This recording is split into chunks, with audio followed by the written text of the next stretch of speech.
The trench was the strangest thing anyone in the Loup River Valley had ever seen. In the late summer of 1879, while other men were chinking logs and banking their soddies high with earth against the coming winter, Tomasz Wyrzykowski was digging. Not a root cellar, not a well, but a deep, 4-foot gash in the earth that circled his entire cabin. It looked like a moat, a defensive earthwork against an enemy no one could see. Wagons slowed on the lane that passed his claim. Men leaned on their scythes in the fields, watching the steady, rhythmic rise and fall of his shovel. The valley floor, a wide, fertile basin carved by the river, was a magnet for the cold. Everyone knew it. When the sun dropped behind the western bluffs, the chill didn't just descend, it flowed. It poured down the draws and coulees, settling in the low spots, a heavy, invisible tide. Tomasz's cabin sat right in its path. Whit Caraway, the township road overseer, stopped his buggy one afternoon. He was a practical man, his authority vested in the straightness of his ditches and the soundness of his culverts. He watched Tomasz levering a stone out of the trench wall. "Wyrzykowski," Caraway said, his voice carrying the easy weight of his office. "That's a peculiar sort of fence you're building?" Tomasz paused, resting one hand on the handle of his shovel. He looked at the trench, then at the road overseer. "Is not a fence. Whatever it is, it's too close to the lane," Caraway continued, pointing with his whip. "Come the spring thaw or a heavy rain, that edge is going to slump. The whole bank will slide. And my road with it. The township will be out here for a week rebuilding it, on the taxpayer's dime." Tomasz wiped sweat from his brow with the back of a dusty forearm. He said nothing for a moment, his gaze fixed on the precise, sloping angle of the trench floor. "It will not slump," he finally said, his English thick but clear. Caraway scoffed, a dry, dismissive sound. "Every ditch in Nebraska slumps without a proper retaining wall. What makes you think yours is any different?" The question hung in the dry autumn air. The Polish settler didn't offer an explanation. He simply picked up his shovel and went back to work, leaving the road overseer staring at the curious, seemingly pointless hole in the ground. The valley watched and wondered. They saw a man digging a trench to protect himself from the winter, and it made no sense at all.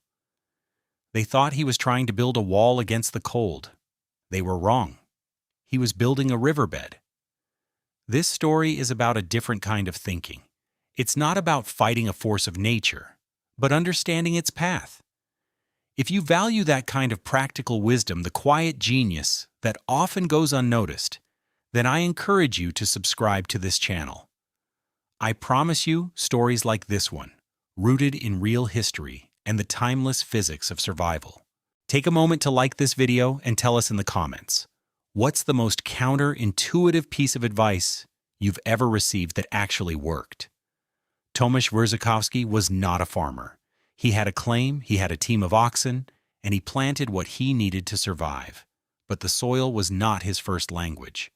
He was not a carpenter, though he had built his own cabin from cottonwood logs, the axe feeling clumsy and oversized in his hands. And he was certainly not a frontiersman in the way the American-born settlers were, men who could read the land for sign and weather, with an instinct he lacked. Tomasz was a digger. His identity was not in what he built up, but in what he cut down into the earth. He came from Galicia, a region of rolling hills and harsh winters in southern Poland, then under the heel of the Austro-Hungarian Empire. There he hadn't worked with wood, but with stone and soil. He was a man who understood foundations. For 15 years, he had been part of a crew that dug frost trenches around the deep stone cellars of prosperous farms and small estates. His hands knew the heft and balance of a mattock, the sharp bite of a spade in dense clay, the grating sound of a shovel on gravel. He had spent his life cutting precise, sloped channels into the ground for one reason: to keep the root vaults dry, and more importantly, to keep the frost from heaving the massive stone walls. In Galicia, the enemy was water, and the frost that followed it. The old masters had taught him the unwritten laws of the earth. They taught him how to read the soil by its color and texture, how to sight a grade with nothing but a length of twine and a weighted string, how to lay a bed of gravel so that it would move water with an invisible, inexorable pull. He learned that a trench was not just a hole, it was an argument made with the land. It was a carefully constructed channel designed to persuade a natural force to go somewhere else. He had dug hundreds of them, each one a testament to the principle that you don't stop a flood by damming it. You stop it by giving it an easier path to follow. When he arrived in the Loup River Valley with his wife, Aniela, and their young son, Kazimierz, he brought that knowledge with him, packed away like a set of well-worn tools. They had come for the promise of land, a piece of the world that would be entirely their own. But their first winter, the winter of 1878, had nearly broken them. It had introduced them to a new kind of enemy. It wasn't the dramatic violence of a blizzard that tested them, but the quiet, relentless pressure of still, heavy cold. Their cabin, built like every other on the valley floor, became a cage of ice. In the mornings, Aniela would wake to find a fine white rime of frost coating the floor planks around the edges of the room. The nail heads in the floorboards seemed to bleed cold, tiny black circles of frigid iron that could be felt even through the thickest wool socks. When she lit the lamp, the wick would smoke and sputter, the flames struggling for air in the dense, oxygen-starved atmosphere that pooled at floor level. Little Kazimierz, barely 4 years old, was perpetually sick. His small body racked with a cough that echoed in the cold, silent cabin. They burned through their woodpile at an alarming rate, the stove glowing red-hot. Yet the cold remained, a physical presence that pressed in from below, turning the floor into a sheet of ice. Tomasz, the man who understood foundations, felt a profound and terrifying shame. He had built a home for his family that was failing to keep them safe. The cold wasn't just getting in through the walls, it was seeping up from the very ground they stood on. The problem tormenting the settlers of the Loup River Valley was not a failure of insulation. It was a failure of imagination. They understood the cold as an invasive force, something that attacked from all sides, and their defenses were built accordingly. They stuffed grass and mud into the gaps between their logs, a process they called chinking. They banked earth and sawed high against the foundation walls, hoping to use the ground itself as a blanket. They hung heavy quilts over their doors and windows. They fed their stoves endlessly, turning cords of precious cottonwood into a furious but ultimately futile blaze. Their efforts were a direct assault on the cold, an attempt to build an impenetrable fortress. But every morning, they woke up defeated. The water buckets were frozen solid. A layer of ice, thick as a window pane, coated the inside of the windows. The floors were dangerously slick with frost. The very air at their feet felt heavy and dead. They were fighting the wrong war. The true enemy was gravity. On clear, windless nights, a phenomenon known as radiation cooling took place. The Earth's surface, no longer warmed by the sun, radiated its heat out into the blackness of space. The air in direct contact with the ground grew intensely cold, far colder than the air just a few feet above it. As this air cooled, it also became denser and heavier. And like any fluid, this heavy, cold air began to flow. It slid off the surrounding hills and bluffs, draining down into the valley in a slow, silent, invisible flood. It filled the low-lying areas, pooling in the basin just as water would. The cabins on the valley floor were submerged in a lake of super-chilled air that could be 10, 20, even 30 feet deep. The settlers were living at the bottom of a river of cold. This frigid air, dense and heavy, exerted a steady pressure. It pushed against the base of their cabins, finding every tiny crack in the foundation, every gap between the floorboards and the sill logs. The banked earth they piled against their homes did little good. The cold simply soaked through it, chilling the ground and the foundation logs until they became conduits of frost. The problem wasn't that the heat was escaping. The problem was that the cold was pressing its way in from below, a constant hydrostatic pressure that could not be stopped by chinking or blankets. Tomasz saw his neighbors, good men like the Sullivans 2 claims over, working themselves to exhaustion. John Sullivan had spent a week hauling manure from his lean-to and piling it against his foundation, hoping the heat of its decomposition would fight back the frost. It created a foul-smelling mess, and by January, the pile had frozen into a solid, useless block of ice. The cold came through anyway. The Sullivans' youngest daughter was sick all winter, her breathing shallow and ragged in the frigid air of their cabin. They were doing more of what didn't work, believing that sheer effort could defeat a principle of physics. Tomasz watched them, his heart aching for their struggle, because he knew they were trying to dam a river with handfuls of mud. In late August of 1879, with the memory of the previous winter still sharp in his mind, Tomasz began to dig. He didn't start by felling more trees or hauling more sod. He started by walking the perimeter of his cabin with a handful of wooden stakes and a length of twine. He marked out a line 3 feet from his foundation walls, forming a perfect rectangle around his home. Then he broke the earth with the tip of his shovel. The work was brutally hard. The prairie soil was a dense mat of grass roots, thick and tough as leather. Below that lay a heavy clay, studded with stones, that had to be patiently worked loose and pried out. He worked from sunup to sundown, his movements economical and practiced. Aniela would bring him water and a midday meal of bread and cheese, her face a mixture of hope and worry. Kazimierz would watch his father, a small, silent observer, as the trench grew deeper and longer each day. It was not just a ditch, it was a precisely engineered channel. Tomasz dug the floor of the trench with a consistent, gentle slope. It was almost imperceptible to the naked eye, a fall of just 1 inch for every 10 feet of length.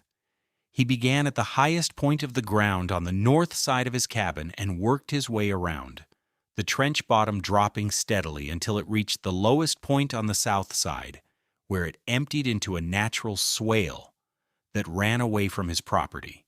The signature moment of the construction came when he was checking the grade. He drove a stake at the high end of a completed section and another 50 feet down the line. He tied a string taut between them, then hung his plumb bob, a simple lead weight on a thread, from the center of the string. He pulled the string level, using a small water level he had made from a hollowed-out piece of wood. Then he measured the distance from the level string down to the trench floor at multiple points.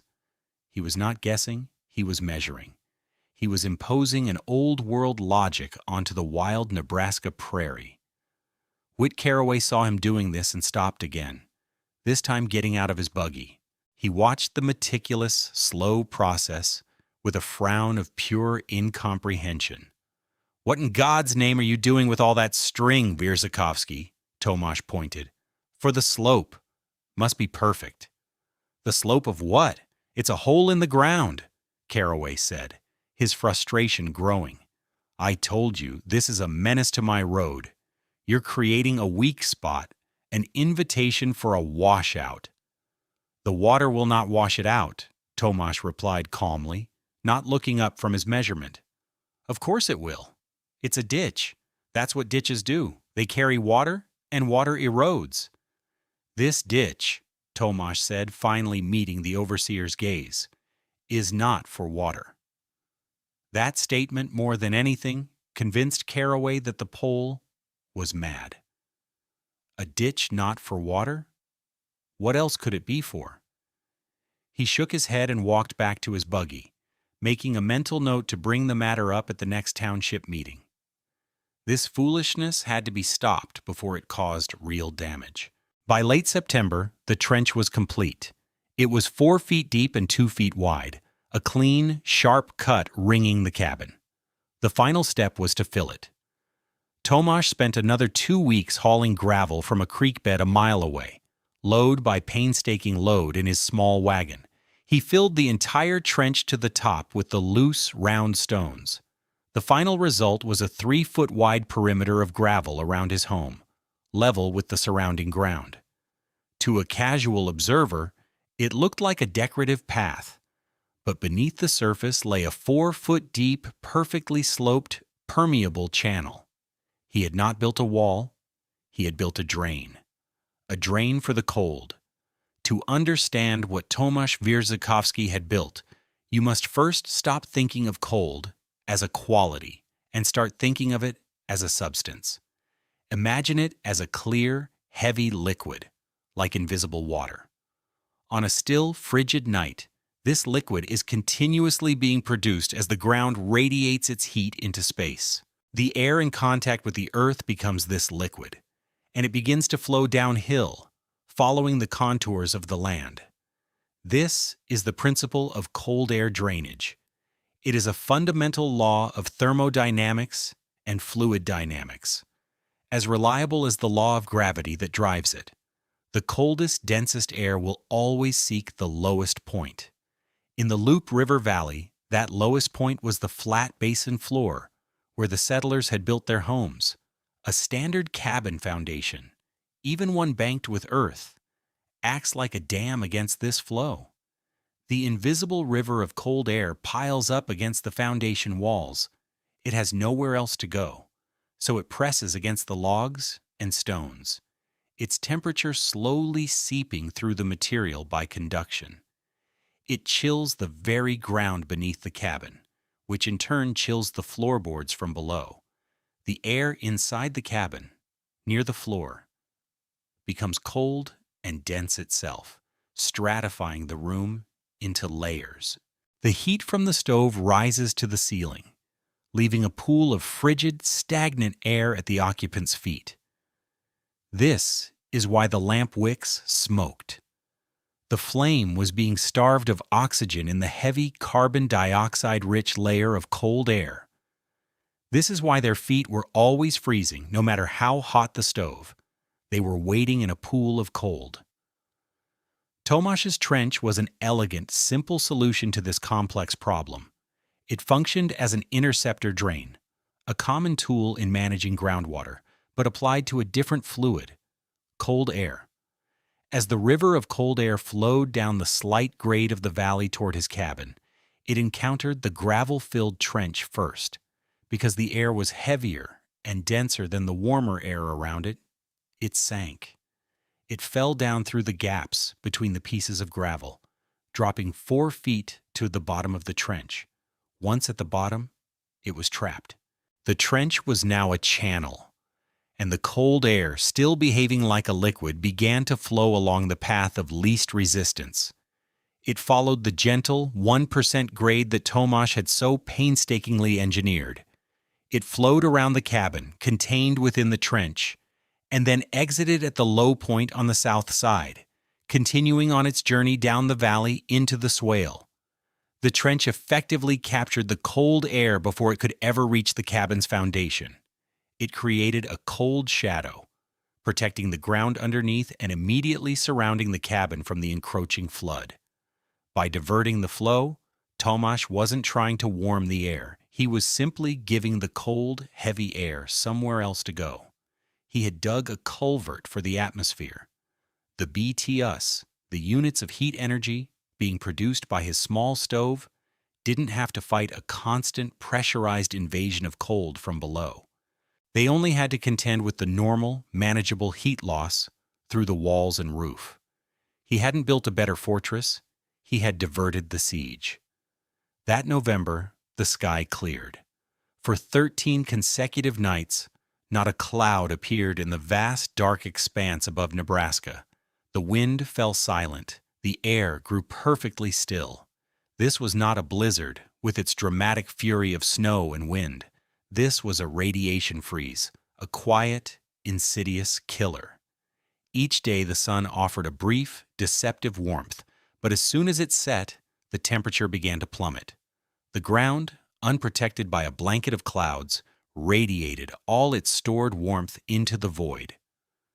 By the fourth night, the valley floor was reaching 20 degrees below zero. By the seventh, it was 30 below. On the 10th, 11th, and 12th nights, the spirit thermometer outside the general store in the small settlement of Dannebrog bottomed out at minus 36 degrees Fahrenheit. A profound and dangerous silence fell over the valley. The usual sounds of the frontier, the lowing of cattle, the barking of dogs, the distant ring of an axe, all ceased. Everything was frozen. Men spent their entire days and nights feeding their stoves, but the cabins grew colder. The Sullivans' windows were opaque with frost an inch thick. John had to take an axe to the waterhole every 2 hours, chopping through 6 inches of new ice each time. Inside their home, they lived in a small circle of misery around the stove, wrapped in every blanket they owned. When they spoke, their breath plumed in the air. Their door was frozen fast in its jamb, the wood swollen and locked in place by the ice. To get out, John had to throw his shoulder against it with all his might, the crack of the ice seal as loud as a pistol shot in the still air. At the Wyrzykowski cabin, life went on.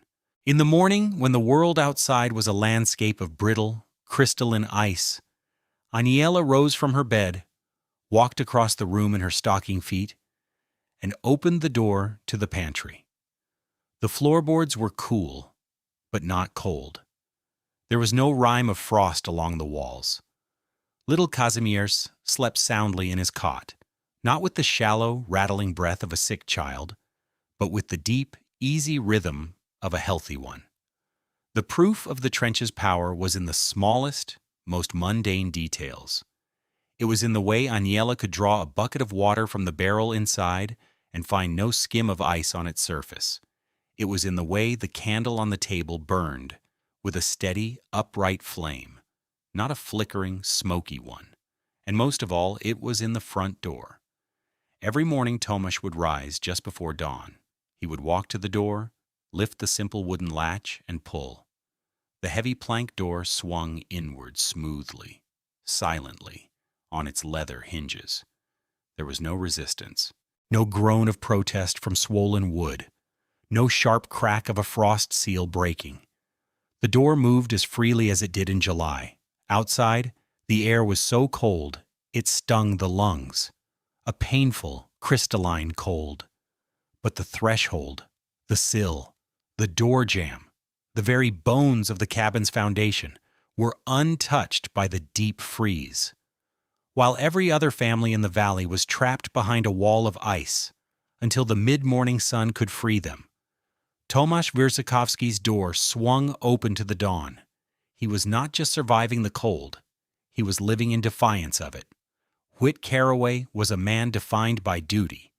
As road overseer, a brutal, cold snap like this was a direct challenge to his domain. His primary concern was frost heaves, the destructive power of frozen water in the soil to buckle and ruin a roadbed. At dawn on the 13th day of the freeze, he was out walking his section of the township lane, inspecting the culverts and the low spots, his boots crunching on the frozen ground. The air was utterly still and painfully cold.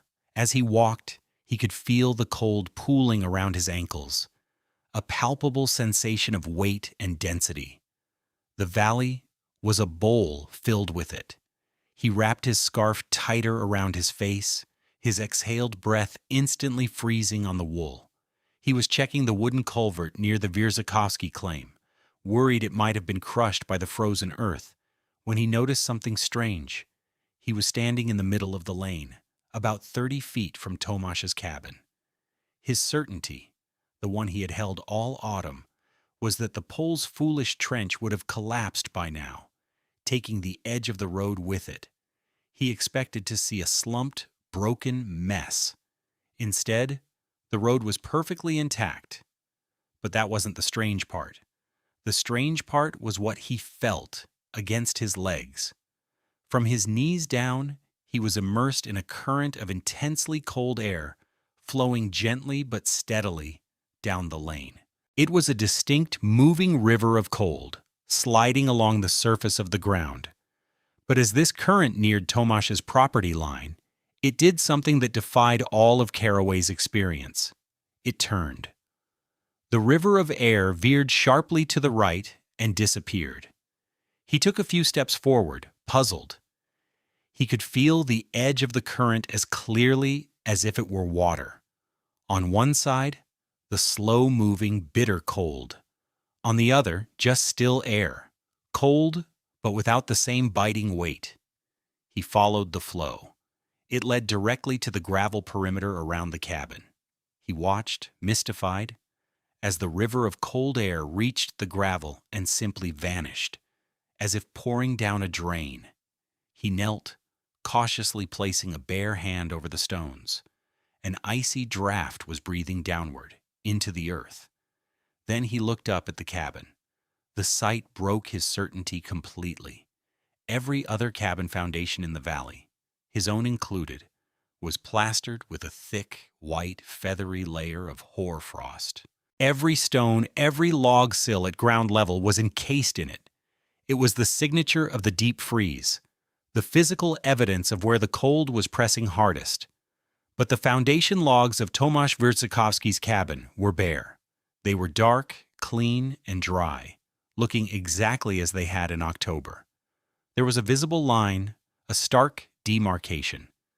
The frost coated the ground right up to the edge of the gravel trench, and there it stopped. Absolutely. The cold was flowing around the house, not against it. In that moment, standing in the dawn of the coldest morning of his life, Whit Caraway understood. The trench wasn't a structural threat to his road. It was a piece of engineering more sophisticated than any culvert he had ever built. It wasn't a ditch for water. It was a drain for the winter itself. He stood up, no longer feeling the cold, his mind consumed by the elegant, undeniable truth of what he was seeing. He looked at the silent, sleeping cabin, and then at the dark, dry foundation, and felt a profound sense of respect. The quiet Polish immigrant hadn't been a fool. He had been a physicist. The next day, as the freeze finally began to break, Whit Caraway knocked on Tomasz Wyrzykowski's door. When Tomasz opened it, Caraway didn't offer a greeting. He just pointed at the trench. "Show me," he said. Tomasz invited him in. For an hour, with Aniela translating the more difficult words and Tomasz drawing diagrams in the ash on the hearth, the two men talked. Tomasz explained the flow of heavy air, the principle of the grade, the function of the gravel. Caraway, a man of ditches and culverts, listened intently. He understood drainage. He just never thought to apply it to the air itself. When he left, Caraway was a convert, but he was more than that. He was an agent of change. His professional reputation had been built on being right, on the stability of the roads he managed. Admitting he was wrong about the trench was difficult, but the evidence was irrefutable. And the potential was enormous. That spring, at the township meeting, Caraway didn't just report that the lane near the Wyrzykowski claim was undamaged. He stood before the board and proposed a change to the township's road building specifications. He presented a new design for the drainage ditches that ran alongside the roads in the low-lying valley floor. They were to be deeper, filled with a gravel base, and graded not just to carry spring meltwater, but to channel the winter's cold air away from the roadbed, preventing the deep frost heaves that plagued them every year. "The ground freezes because the cold settles on it," he explained to the skeptical board members, "but the cold flows. If we give it a channel, it will follow it." He paused, looking at the faces in the room. "Wyrzykowski taught me. He didn't build a wall against the winter. He dug the winter a new riverbed." The idea was so strange that it might have been dismissed, but it came with Caraway's unimpeachable authority. The motion passed. That summer, the township road crews, using Tomasz's principles, reshaped the ditches along the valley roads. The following winter, the roads suffered significantly less damage from frost heaves. The cost of spring repairs dropped by over 60%. The success was undeniable. Word spread from the township to the county seat. Engineers and road commissioners from neighboring counties came to see Caraway's air drains. The simple, elegant principle of the perimeter trench was adapted and copied. By 1885, the Loup County roadwork ordinances officially included specifications for cold air interceptor trenches for all new construction in low-lying areas. The knowledge of a Polish cellar digger, once dismissed as foolishness, had become official policy, quietly saving the county thousands of dollars and untold hours of labor every year. The silent river of cold had finally been given a map.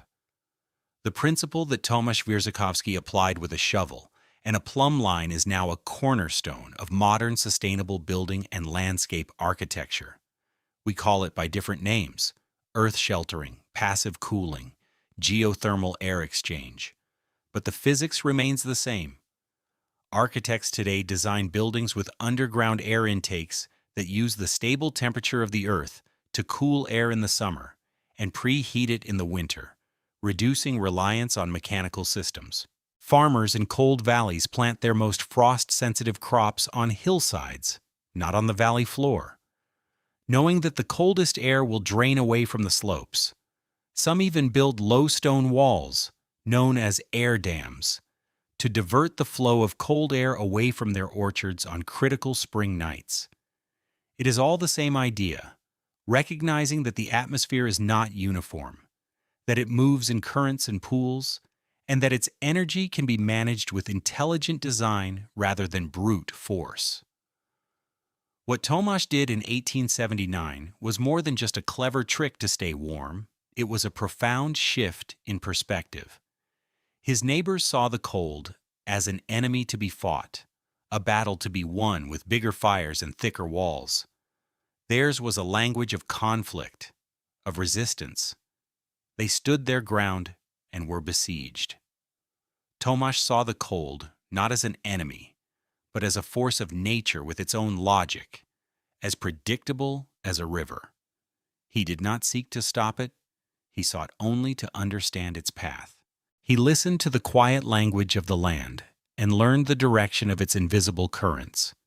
He did not build a fortress to withstand the river's force. He simply stepped aside and offered it a more convenient channel. His victory was not one of opposition, but of accommodation. He didn't fight the cold. He gave it somewhere else to go. In that simple act of redirection lies a deep and abiding wisdom, a reminder that sometimes the most powerful solutions are not found in confronting a force, but in gracefully guiding it along a different path. Thank you for joining us for this story of frontier ingenuity. If you found it valuable, please subscribe to our channel and press the like button. It helps us to continue finding and sharing these forgotten histories. And let us know in the comments what you think is the most important lesson from Tomasz Wyrzykowski's story. We look forward to reading your thoughts. The content of this video is for educational and storytelling purposes only. The characters, names, and specific events depicted are fictionalized for narrative effect, though the technical principles are based on real historical practices. The application of any building or agricultural techniques should be done in accordance with modern safety standards, building codes, and professional advice. This presentation does not constitute professional, technical, or legal guidance.